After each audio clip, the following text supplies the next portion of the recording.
Pemirsa, Timnas Indonesia dipastikan lolos ke putaran keempat kualifikasi Piala Dunia 2026 zona Asia setelah menaklukkan Cina. Adapun lawan potensial Indonesia adalah Qatar, Irak atau Uni Emirat Arab. Selain itu, Timnas juga berpeluang untuk bertemu kembali dengan Arab Saudi atau Australia.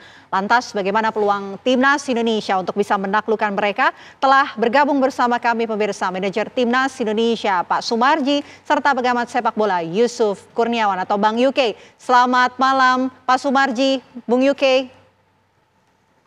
Ya, selamat malam. Assalamualaikum.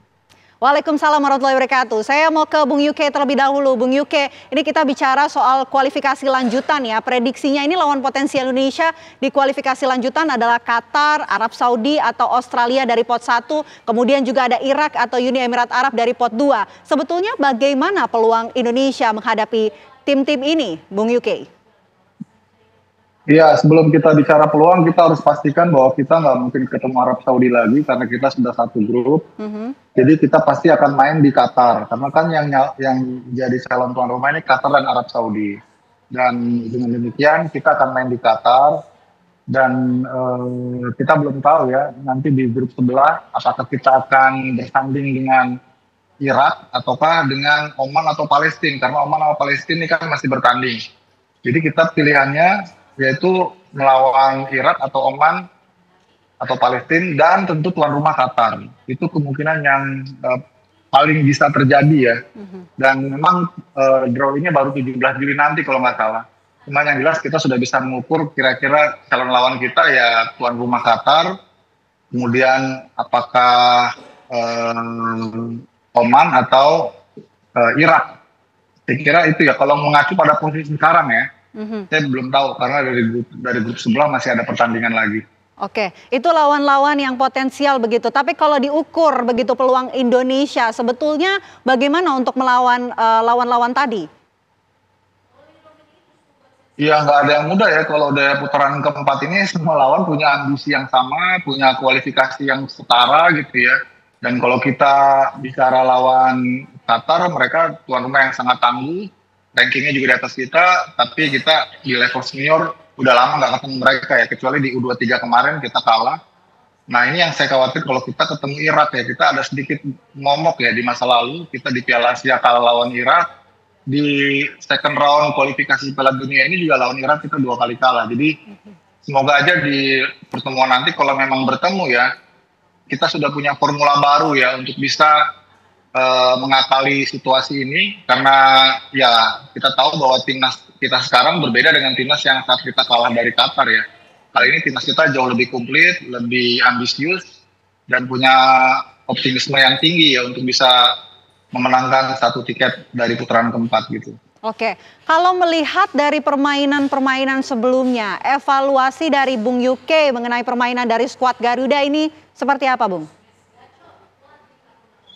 Ya, saya kira so far so good. Yang perlu dievaluasi mungkin daya tahan ya, lebih ke level fitness lah ya. Karena kemarin kita lihat melawan Cina, kita sampai match ke-70 itu sudah mulai keletihan juga. Sudah ada beberapa pemain yang juga mengalami kram gitu ya. Ini wajar karena mengingat sebagian besar pemain-pemain kita ini kan dari Eropa, perjalanan cukup melelahkan walaupun kita punya persiapan yang sudah lebih baik ya, ada 7 hari mungkin. Tapi kan situasi kemarin di partai penentuan kelihatan sekali ya, ada tekanan mental, kemudian juga kelembaban yang sangat tinggi juga mungkin membuat para pemain ikut kelelahan, dan juga intensitas permainan, ancaman-ancaman dari Cina juga cukup melelahkan. Jadi saya kira itu yang mungkin harus lebih dipertajam lagi ataupun juga lebih ditingkatkan lagi. Selebihnya dari sisi taktikal tinggal dimatangkan saja, karena dari sisi kombinasi antara pemain Liga 1 dengan pemain diaspora sudah mulai terajut baik. Ini yang perlu dipertahankan untuk laga-laga berikutnya gitu. Oke, dipertajam dan juga ditingkatkan begitu. Itu dari Bung UK. Kalau begitu saya mau ke Pak Sumarji. Pak Sumarji, kalau Anda bisa menganalisa ya bagaimana kemudian membandingkan kualitas dari timnas ketika melawan Cina serta sebelumnya ketika melawan Bahrain, seperti apa Pak Sumarji? Ya, jadi kalau kita melihat perkembangan tim, ini mengarahnya sangat-sangat positif ya. Ketika kita melawan Bahrain, dan kemarin kita lawan Cina, perbandingannya lumayan cukup besar ya, kaitannya dengan soal bagaimana chemistry para pemain, bagaimana mental para pemain, dan bagaimana kebersamaan pemain.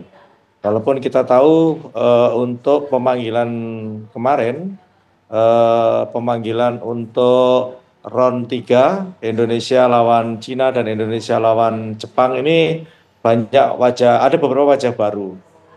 Nah, kalau dikaitkan dengan hal itu, tentu modal utama yang ada adalah bagaimana tim ini secepatnya dengan cepat bisa mentransformasi diri dan bisa membuat tim ini solid, tim ini chemistry-nya cepat dan semakin solid dan semakin kuat. Itu sebenarnya kalau ditanya soal perbandingan, artinya perbandingannya cukup signifikan dan cukup baik, cukup bagus kalau dibandingkan dengan sebelum-sebelumnya. Itu. Oke, Pak Sumarji, bagaimana kemudian Anda menilai komposisi permainan Indonesia sebelumnya dari bertahan kemudian menyerang? Ini seperti apa? Apakah sudah tepatkah komposisi yang kemarin digunakan begitu dalam permainan? Ya, jadi kalau ditanya tentang itu, ini kan bagian daripada strategi dan analisa tim kepelatihan ketika melihat dan membaca peluang, kelebihan, dan juga kekurangan lawan. Jadi kalau berkaitan dengan itu, tentu ini adalah bagaimana strategi daripada tim kepelatihan ini untuk menerapkan apa yang dilakukan. Kalau ditanya dari bertahan, menyerang, dan sebagainya, tentu itu adalah bagian daripada upaya dan usaha yang selama ini sudah dilakukan oleh tim pelatih. Oke, Pak Sumarji, persiapan para pemain timnas begitu untuk menghadapi kualifikasi lanjutan, begitupun juga pertandingan yang akan segera dilakukan begitu pada tanggal 10 melawan Jepang. Ini persiapannya sudah sejauh apa, Pak? Ya kan kita tahu bahwa untuk pertandingan lawan Cina dan Jepang ini kan kita mempersiapkan diri itu kan jauh lebih cukup waktunya. Artinya kalau biasanya kita kumpul 4 hari langsung pertandingan, kalau ini kan kita kumpul jauh-jauh hari, ada TC, kurang lebih kita TC 7 hari di Bali, dan dari TC itu bisa menghasilkan sesuatu hal yang sangat-sangat positif di tim. Nah, selanjutnya kemarin sudah dibuktikan bagaimana para pemain bisa menjalankan tugas masing-masing sesuai dengan apa yang diinstruksikan oleh pelatih. Selanjutnya kita mempersiapkan diri nanti tanggal 10 melawan. Artinya lawan Jepang ini tentu sudah dipersiapkan dengan sebaik-baiknya dari beberapa hari yang lalu ketika kita kumpul.